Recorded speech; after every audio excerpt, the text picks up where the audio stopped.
gangguan emosi dan perilaku. Peran guru di sekolah dasar perlu dibekali dengan berbagai pengetahuan beserta karakteristik anak dengan gangguan emosi dan perilaku agar mampu melakukan identifikasi terhadap mereka, baik yang sudah menjadi peserta didik pada sekolah yang bersangkutan maupun yang belum masuk sekolah. Identifikasi yang tepat, guru dapat memberikan bantuan pelayanan yang sesuai untuk mendukung layanan pendidikan optimal bagi mereka. Dan secara definisi, anak dengan gangguan emosi dan perilaku adalah anak yang mengalami kesulitan dalam penyesuaian diri dan bertingkah laku tidak sesuai dengan norma-norma yang berlaku dalam lingkungan, kelompok usia, maupun masyarakat pada umumnya, sehingga merugikan dirinya maupun orang lain. Dan karenanya memerlukan pelayanan pendidikan yang khusus demi kesejahteraan dirinya maupun lingkungannya. Menurut Heward dan Oransky pada tahun 1988, dalam Sunardi pada tahun 1996 mengatakan seorang dikatakan mengalami gangguan perilaku apabila memiliki satu atau lebih dari 5 karakteristik berikut dalam kurun waktu yang lama, yaitu yang pertama, ketidakmampuan untuk belajar yang bukan disebabkan oleh faktor intelektualitas, alat indera maupun kesehatan. Yang kedua, ketidakmampuan untuk membangun atau memelihara kepuasan dalam menjalin hubungan dengan teman sebayanya. Yang ketiga, tipe perilaku yang tidak sesuai atau perasaan di bawah kesadaran normal. Yang keempat, mudah terbawa suasana hati atau emosi labil. Dan yang terakhir, yang kelima, kecenderungan ketakutan yang diasosiasikan dengan permasalahan pribadi. Baik, di sini saya akan menjelaskan bagaimana karakteristik anak dengan gangguan perilaku dan emosi yang dikutip oleh Halavan dan Hoffman pada tahun 1988. Baik, yang pertama ada inteligensi dan prestasi belajar menurut beberapa ahli. Baik, yang kedua ada karakteristik sosial dan emosi agresif, acting out, behavior externalizing, conduct disorder, yaitu gangguan perilaku yang merupakan permasalahan yang sering terjadi atau sering muncul pada anak yang memiliki gangguan emosi dan perilaku. Beberapa perilaku-perilaku tersebut yaitu seperti menangis, terus melempar barang, memukul, mengejek temannya atau berteriak, yang apabila terjadi kepada anak dengan frekuensi tinggi anak dapat dikatakan sebagai anak mengalami gangguan. Anak normal lainnya mungkin melakukan hal-hal yang sama, tapi tidak secara impulsif dan tidak sesering anak dengan conduct disorder. Yang ketiga ada immature withdrawal behavior internalizing. Anak dengan gangguan ini menunjukkan perilaku imatur, yaitu tidak matang atau kekanak-kanakan dan menarik diri. Mereka mengalami keterasingan sosial dan bahkan hanya mempunyai beberapa teman saja. 28, adapun diantaranya mereka mengalami regresi, yaitu kembali ke tahap-tahap awal perkembangan dan selalu meminta bantuan dan perhatian. Adapun beberapa di antara mereka itu mengalami tertekan atau depresi tanpa alasan. Dirjen PLB merumuskan beberapa ciri-ciri perilaku anak dengan gangguan emosi dan perilaku dengan tipe externalizing behavior. Nah, dengan tipe ini ada 4 ciri-ciri, yaitu yang pertama bersifat membangkang, yang kedua mudah merangsang emosional, yang ketiga mereka sering melakukan tindakan agresif atau merusak, yang keempat ada sering melanggar norma hukum. Selanjutnya ada dampak gangguan emosi dan perilaku. Pada anak-anak sekolah dasar, sering ada juga yang mengalami gangguan emosi dan gangguan perilaku sosial. Dampak gangguan emosi dan perilaku sosial yang dialami anak bertingkah ada yang ringan dan ada yang berat. Anak-anak yang mengalami gangguan emosi ini bukan untuk dibenci, disingkirkan, tidak disukai, ataupun diejek, tetapi perlu dipahami dan dicarikan solusi pemecahannya. Guru perlu memahami dampak gangguan emosi ini agar segera dapat dicarikan pemecahannya. Ada beberapa dampak dari gangguan emosi dan perilaku. Di antaranya, anak suka menyendiri, menjadi pemalu, mudah tersinggung, sering marah, tidak mau mengalah, maunya menang sendiri, minder, takut yang berlebihan, rasa sosialnya kurang, tidak memiliki rasa tanggung jawab atau tanggung jawabnya rendah, sulit menyesuaikan diri dengan lingkungannya, lalu kurang disenangi oleh teman-temannya, sering terlambat, sering membuat ulah, sering melanggar tata tertib, sering berkelahi, sering berkata bohong, sering mengganggu teman-temannya, bahkan menyerang temannya atau memukuli temannya, sering minum minuman keras, minta sesuatu dengan cara memaksa atau melakukan kekerasan, sering melempar kesalahan kepada orang lain dan bahkan meminjam uang kepada teman tidak dikembalikan. Aksesibilitas gangguan emosi dan perilaku. Aksesibilitas dapat dipahami sebagai kemudahan yang diberikan pada penyandang cacat untuk dapat mengembangkan dirinya sebagai kompensasi dari tidak berfungsinya bagian-bagian tubuh si penyandang cacat. Sejauh ini masyarakat hanya mengetahui bahwa kata aksesibilisasi hanya berkaitan dengan penyandang ketunaan fisik saja. Hal ini dikarenakan banyak tenaga ahli yang hanya memperhatikan aksesibilitas bagi penyandang ketunaan fisik saja, sedangkan bagi penyandang kecacatan intelijensi dan emosi masih kurang diperhatikan. Dalam hal ini, undang-undang dimaksudkan untuk tujuan berusaha mewujudkan kesamaan kesempatan dalam segala aspek kehidupan dan penghidupan agar penyandang cacat dapat sepenuhnya hidup bermasyarakat.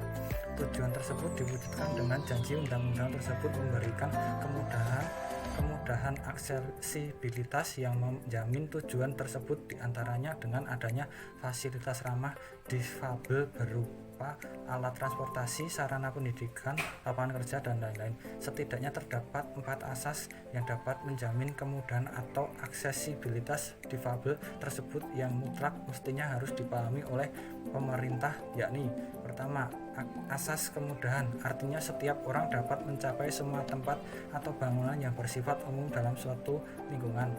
Kedua, asas kegunaan, artinya semua orang harus dapat mempergunakan semua tempat atau bangunan yang bersifat umum dalam suatu lingkungan.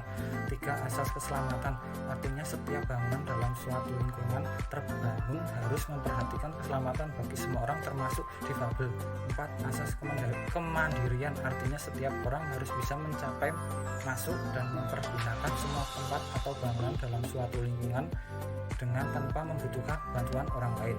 Aksesibilitas adalah kemudahan yang disediakan bagi difabel guna mewujudkan kesamaan kesempatan dalam segala aspek kehidupan dan kehidupan sebagai suatu kemudahan bergerak melalui dan menggunakan bangunan, gedung, dan lingkungan dengan memperhatikan kelancaran dan kelayanan yang berkaitan dengan masalah sirkulasi visual dan komponen setting.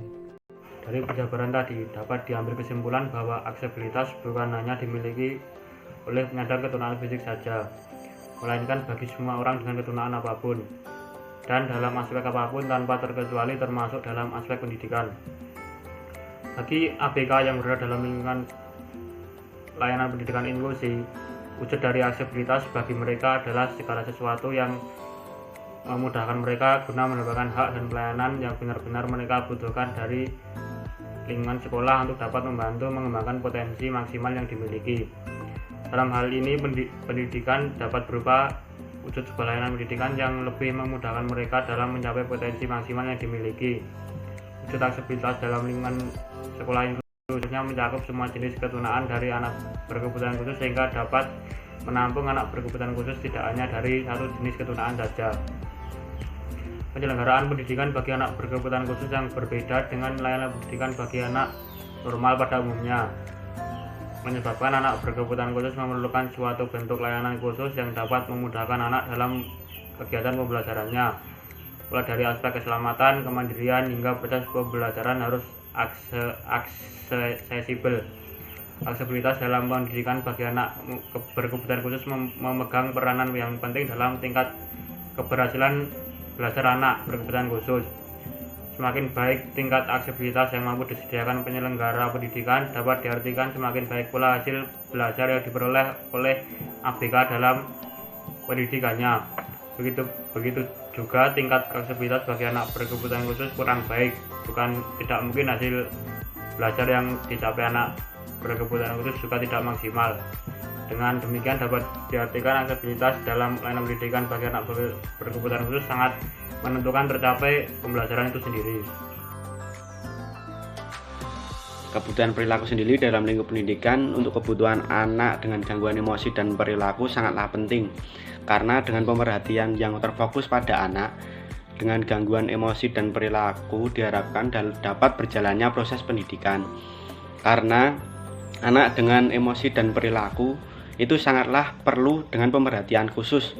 Yang pertama, menurut dari kelompok kami, yang pertama mungkin asuh, asih. Asuh sendiri menyangkut asupan gizi anak selama dalam kandungan.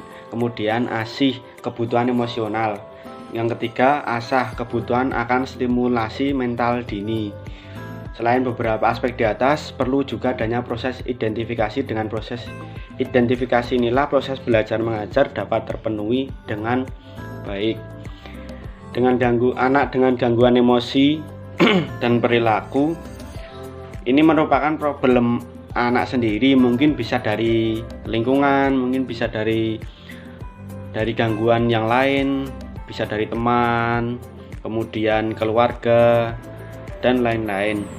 Hal ini dilakukan agar segera ditemukan karakteristik khusus anak dan metode pendidikan yang tepat, sehingga akan dapat mengatasi hambatan belajar, maksimalkan potensinya. Jadi, dengan adanya pemerhatian khusus kepada anak dengan gangguan emosi dan perilaku, setelah dilakukan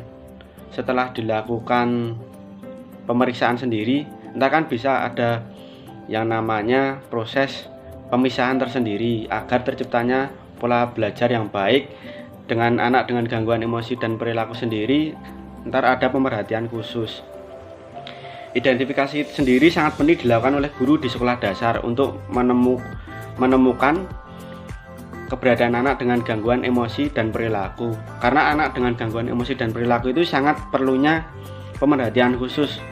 Berbeda dengan anak berkebutuhan khusus, anak dengan gangguan emosi dan perilaku tersebut merupakan anak yang normal dan mereka hanya gangguan emosi dan perilaku ketika mereka tidak mendapatkan apa yang mereka inginkan atau kepuasan tersendiri terhadap mereka akan merasa emosi dan perilakunya terganggu. Oleh karena itu, kunci keberhasilan proses pendidikan anak dalam program pendidikan kegiatan identifikasi anak dengan kebutuhan khusus memiliki 5 fungsi, yaitu yang pertama penjaringan atau screening, yaitu menandai gejala anak dengan gangguan emosi dan perilaku di lingkungan kelas atau sekolah dengan menggunakan alat teridentifikasi yang telah ditetapkan.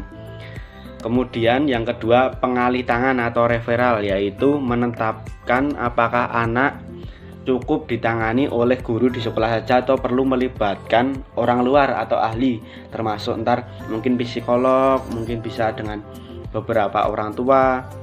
Kemudian yang ketiga klasifikasi, yaitu kegiatan memilah-milah mana anak dengan gangguan emosi dan perilaku yang memerlukan penanganan lebih lanjut dan mana yang langsung dapat mengikuti pelayanan pendidikan khusus di kelas reguler. Jadi untuk bagian nomor 3 ini kan klasifikasi, jadi pemilahan antara anak yang normal dengan anak yang berkebutuhan, mungkin bisa kebutuhan khusus, mungkin bisa kebutuhan emosi dan anak dengan gangguan emosi dan perilaku tersebut, sehingga ntar terciptanya pembelajaran lebih mudah untuk pembagian atau penyampaian terhadap. Kemudian yang keempat adalah perencanaan pembelajaran, yaitu penyusunan program pembelajaran yang diindividualisasikan sesuai dengan setiap jenis dan tingkat anak dengan gangguan emosi dan perilaku klasifikasi. Jadi kemudian yang kelima, pemantauan kemajuan belajar. Untuk mengetahui keberhasilan program belajar sendiri, pasti akan dilakukan pemantauan hasil belajar dalam kurun waktu tertentu, serta peninjauan atas kegagalan program serta beberapa aspek yang berkaitan. Kemajuan belajar anak dengan gangguan emosi dan perilaku sendiri juga perlunya pemantauan kegiatan belajar.